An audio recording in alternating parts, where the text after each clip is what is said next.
nawaqidul wudu. Kita sudah sampai pada pembahasan nawaqidul wudu, yaitu hal-hal yang dapat membatalkan wudu. Hal-hal yang dapat membatalkan wudu secara istilah dinamai dengan nawaqid. Nawaqid merupakan bentuk jamak dari kata naqid. Kalau kita kupas dari segi gramatikal, naqid, naqidani, naqidatun, wa nawaqid. Naqid atau nawaqid yang diartikan dalam bahasa Indonesia dan diistilahkan dengan hal-hal yang membatalkan wudu secara bahasa artinya adalah ma yuzilu syai' min aslihi. Ma yuzilu syai'a min aslihi. Hal-hal yang bisa menghilangkan sesuatu dari asalnya. Tapi secara istilah, secara terminologi, artinya adalah al-asbab allati yantahi bihal wudu. Sebab-sebab yang bisa memudahkan atau menyelesaikan wudu. Jika sebab-sebab ini ada, maka wudu batal atau selesai. Nah, nawaqidul wudu secara global, secara ijmali terbagi menjadi 4. Wahya arba'atun, terbagi menjadi 4. Tapi kalau di kitab-kitab mutawwalat itu ada 5. Yang pertama, an-naqidul awal al-kharij min ahadis sabilain. An-naqidul awal al-kharij min ahadis sabilain. Yang pertama adalah sesuatu yang keluar dari salah satu dua jalan kemaluan, dari depan ataupun belakang. Tumurin atau tuburin, dari depan maupun belakang. Rihun atau ghairuhu, berupa angin atau selain angin. Berupa angin atau selain angin. Berupa kentut atau selain kentut. Ilal maninya sawa'un akan al-khariju mu'tadan am ghairu mu'tad, ratban am jafan. Sama saja yang kalau yang keluar berupa benda basah atau benda kering, atau yang keluar secara natural atau yang tidak natural. Contoh yang keluar secara natural kan air seni, apalagi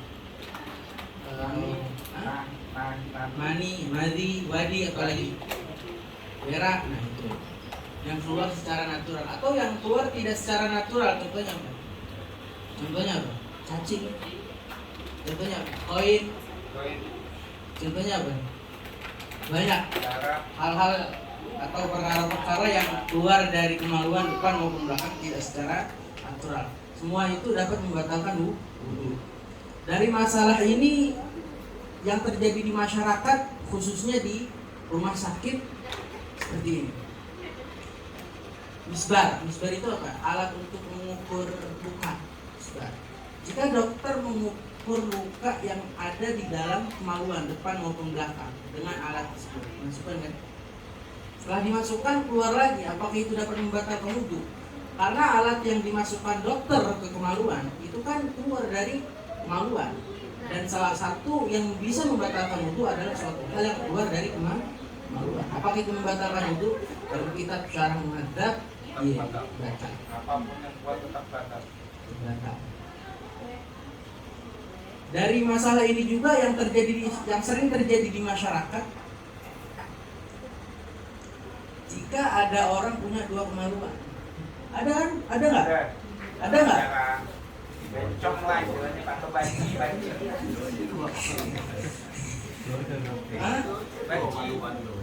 Ada orang kemaluannya dua.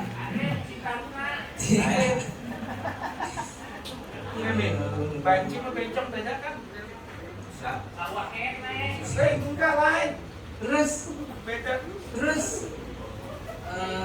ada air kencing atau berak itu keluar dari salah satu kemaluan. Misal ada dua kemaluan, kanan kiri. Kencingnya keluar dari kanan, kirinya enggak. Apakah bisa membatalkan wudu? Bisa. Kitabnya Fatawa Al-Mawardi. Nah, ada satu perkara, satu hal yang keluar dari salah satu dari dua kemaluan tapi tidak membatalkan wudu. Apa itu, mah? Mani, air sperma itu nggak membatalkan wudu. Apa alasannya mani tidak membatalkan wudu? Alasannya adalah kaidah fikih. Kaidah fikih yang disebutkan di kitab-kitab kaidah fikih. Apa itu kaidahnya? Ma'aujaba a'dhamal amrain khususihi lam yujib adwanahuma bi umumihi. Sesuatu yang bisa mewajibkan paling besarnya perkara secara khusus, maka tidak mewajibkan lebih kecilnya perkara secara umum. Mani telah mewajibkan mandi, maka tidak mewajibkan wudu. Paham nggak? Oh, jadi kalau kita udah ada besar, ada kecil, udah kena gitu ya? Paham nggak? Iya. Sesuatu yang mewajibkan lebih besar atau paling lebih besarnya dua perkara secara khusus, maka tidak mewajibkan lebih kecilnya perkara secara umum. Mandi perkara besarnya, wudu perkara kecilnya. Keluar sperma telah mewajibkan mandi, yang notabene adalah perkara yang lebih besar. Maka tidak mewajibkan wudu, yang notabene adalah perkara yang lebih kecil. Itu alasannya. Kalau didetailin aku setengah aja nggak cukup.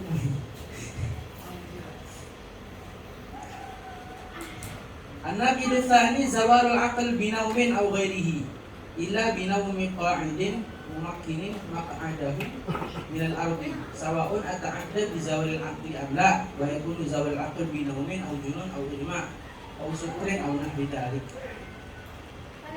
Perkara yang dapat membatalkan wudu yang kedua adalah zawalul aql, hilangnya akal dengan beberapa sebab. Hilangnya akal dengan beberapa sebab. Yang pertama sebab tidur. Yang pertama sebab tidur. Ada satu macam tidur yang tidak membatalkan wudu, yaitu tidurnya orang yang duduk dan menempelkan pantatnya ke tanah atau ke tempat dia duduk kayak begini. Ini nempel. Makatnya nempel. Kalau nyender. Itu sebagai Jumat biasa tuh. Ya, ngerenggut gitu kan biasa tuh. Jangan sampai angkat. Oh.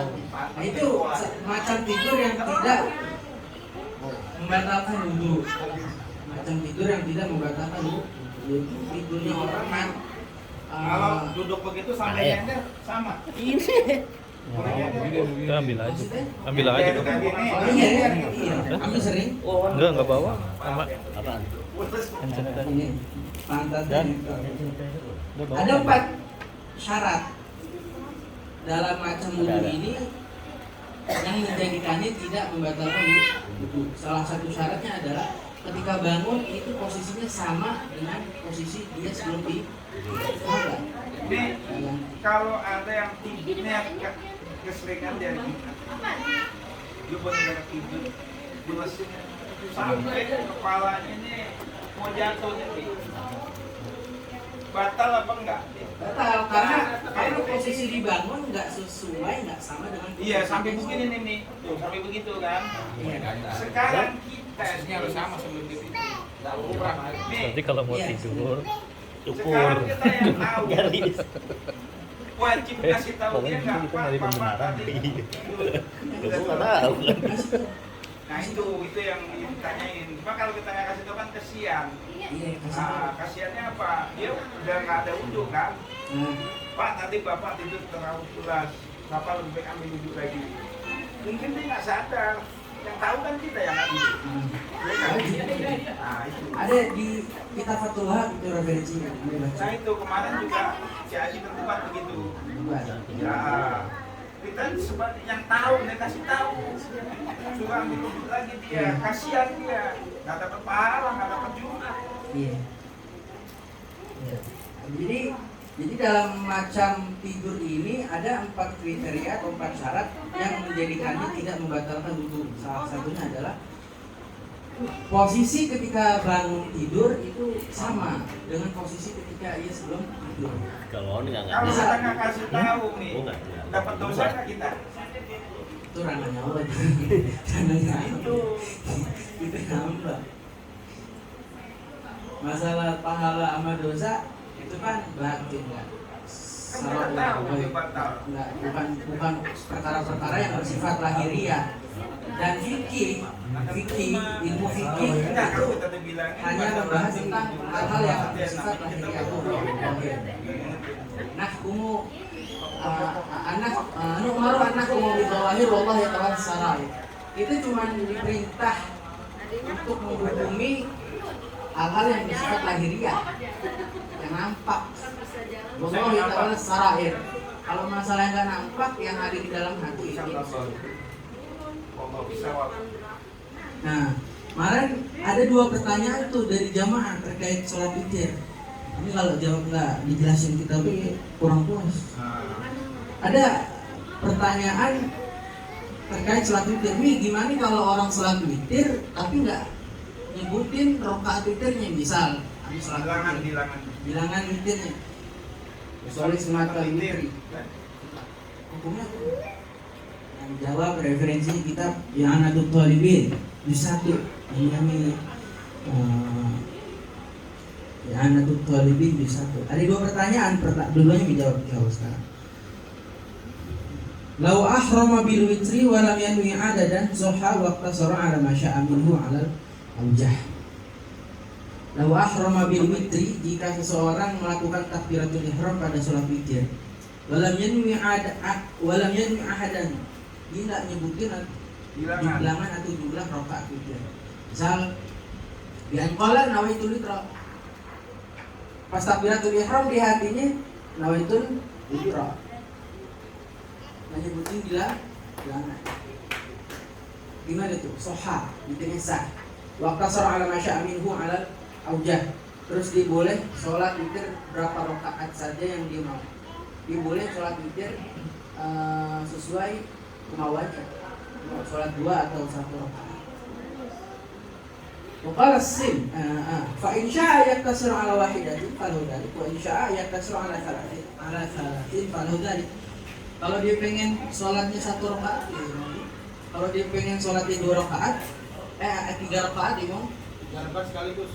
Ya, boleh. Tapi, nah, itu pertanyaan kedua.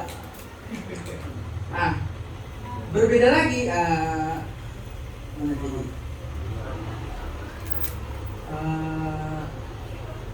Anahu idza nawa ada dan lahu, berbeda lagi kalau dia niat. Ini dia nih. Wa anu idza nawa ada dan falahu ayul. Wal hasil anu idza nawa ada fil witri falaysa lahu yazid anhu aw yanqus. Misluhu idza nawa ada fi sunnati dhuhr bi an qala nahu sunnatu dhuhr arba'a falaysa lahu yanqus sunnah. Berbeda kalau dia menentukan jumlah rakaat dalam ketika takbiratul ihram, maka rakaat yang harus dikerjakan dalam pelaksanaan sholat witir adalah rakaat yang dia tentukan. Misal sholat sunatul witir rakaat ini 2 rakaat. Udah 2 rakaat, nggak boleh nambahin jadi 3 atau mengurangi jadi 1 rakaat. Kecuali yang nggak dinyebutin jumlahnya. Kalau di roba usollinya, usolli sunatul syaf'i minal witri. Nah, itu takyin, Ya. Dari takyin. Syafi'i berarti beda lagi. Berarti Jadi kan Syafi'i kan Syafi'i ganti. sebelum. Syafi'i. Minal witri rakaataini imaman atau makmuman. Iya, itu takyin. Takyin itu menentukan, berarti rakaat yang dia tentukan dalam pelaksanaan sholat itu rakaat genap. Misal 2 Gimana itu? atau 4. Hah? Itu boleh-boleh aja. Jadi usolli sunnatul syaf'i minal witri rakaataini. Berarti ia menentukan rakaat genap dalam pelaksanaan sholat itu. Nah ini yang mana yang kita mau pakai? Atau usolli sunnatul syaf'i rakaataini. Yang pertama aja, yang itu yang lebih apa? Lebih akurat. Yang udah diajarin itu. Usolli sunnatul witri rakaataini, makmuman atau imaman. Kita cuma nanya doang nih. Oke, dijawab sih ya. Kalau itu ada di ayat itu syaf'i kan. Syaf'i artinya ganjil, itu artinya Syaf'i artinya genap, itu artinya ganjil. Itu pertanyaan pertama untuk dijawab. Pertanyaan kedua ada yang nanya begini dari kabar. Nih, gimana nih kalau sholat witir itu digabung, nggak dipisah, 3 sekaligus ke sholat maghrib gitu. Ini gimana nih? Satu salam kan. Satu salam jadinya, itu hukumnya gimana nih? Nah, dijawab. Jadi pelaksanaan sholat witir itu ada 2 metode. Metode pertama metode wasal. Metode wasal adalah menyambung rakaat ganjil dengan rakaat genapnya. Metode kedua adalah fasl, yaitu menyambung rokaat memisah rokaat genap dengan rokaat ganjil. Jadi jadi dalam pelaksanaan sholat witir ada dua metode yang dibolehkan. Yang pertama metode wasl, menyambung rokaat genapnya dengan rokaat ganjil. Yang kedua metode fasl, yaitu memisah rokaat genap dengan rokaat ganjil. Misal sholat witirnya 3 rokaat, kalau kita mengikuti misal sholat witirnya 3 rakaat, kita boleh memakai 2 metode lebih ini, lebih Di mana yang belum atau nama-nama sholat? mau dipisah boleh. Nah tapi ada keterangan atau NB lebih lanjutnya seperti ini, bahwa afdal minal wasl, tapi metodologi atau cara fasl, yaitu cara memisah rokaat genap dan ganjil itu lebih utama daripada metode wasl, metode yang menyambung rokaat genap dan ganjilnya. Tasyahudin atau tasyahudin fi rokaatnya. Nah, jadi kalau langsung tidak pakai mazhab Imam Malik kan. Imam Syafi'i pun boleh, cuman makruh kalau yang lebih dari ini aku jelasin deh. Wala yajuzul wasl bi aktsar min tasyahudin wal waslu khilaful aula fi ma ada salas. Wal waslu khilaful aula fi ma ada salas. Wa fiha makruh. Wa fiha makruh lihan li'nahi anhu fi khabarin wala tushabbihul witra bi salatil maghrib.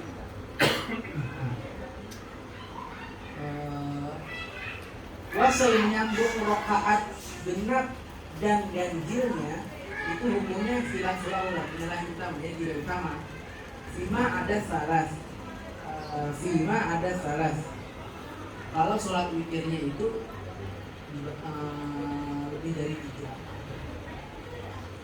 Wafiha makruh, tapi kalau sholat witirnya berjumlah 3, nyambung rakaat genap dan ganjilnya hukumnya makruh, karena ada pelarangan Nabi Muhammad SAW yang disebutkan dalam hadis, wala tusyabbihu witrah bi sholatil maghrib, jangan kalian serupakan sholat witir dengan sholat maghrib.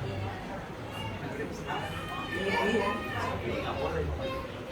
Kalau fikih muqarrahnya ntar deh. Kalau fikih muqarrahnya lebih panjang lagi, nggak cukup waktunya. Dijauhkan dulunya wallahu ta'ala bisa. Tanya Mi, satu Mi. Tadi kayak fikih kan yang perkara yang kecil atau yang dua apabila sudah dikerjakan perkara yang besar. Contoh yang tadi mandi gitu ya. Mandi artinya kita nggak perlu wudu lagi. Ya. Dan kalau itu untuk Abdullah mana? Kita mandi besar nggak wudu itu sholat, atau kita mandi terus wudu. Jadi gini, wudu itu kalau dalam ghusl, dalam mandi janabah itu sunnah. Abdul mana? Abdul wudu, mandi plus wudu. Kalau memang keluar mani atau mandi basah. Nah wudunya Abdul mana? Abdul di akhir mandi atau di awal mandi? Abdul di awal mandi. Ada di Fathul Akhir sebutin di kemasan. Wudu dulu baru mandi. Selama ini Kan yang itu itu wudu, dulu mandi terus wudu lagi itu. Nggak usah. Nah, Kan pada saat mandi jadi gini, kan masih kemampuan kan? jadi gini. Panjang banget, jangan aja deh, panjangan. Enggak apa-apa, terus. Buat doang dong. Pasti kan orang mandi kan pasti ada. Enggak apa-apa, Mi. Sini enggak apa-apa. Santai aja. Saya enggak ada rapat, tenang aja. Iya, jangan Utamanya aja. Bagian-bagiannya aja yang wajibnya, yang sunnah sih nggak usah. Ini bakal iri soalnya gitu. Bukan kalau lu mau pinter nih. Sini ada yang Panjang nih. Jadwal kosong. PR nih. Iya. Agak tuntasin. Bulan depan PR mulu rasa. Tuntasin. Nah kalau video begitu, Biar berakhir gitu ya. nggak sembarangan sehari-hari.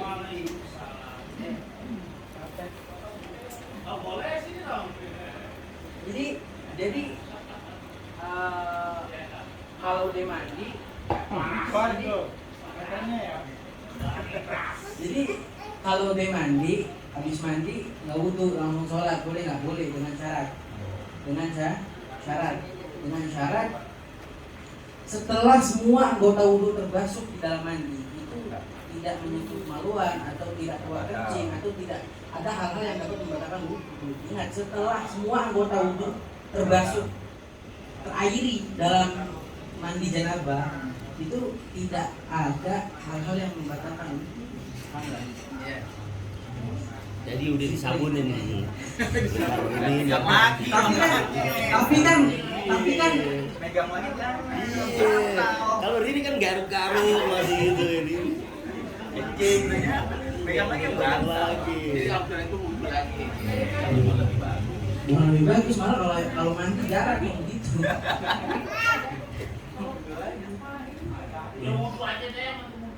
Halo, namanya orang perempuan yang nanya enggak? Udah mulai bau. Dinamis, itu dinamis, nggak statis. Astaghfirullahaladzim li wa li walidayya wa lahum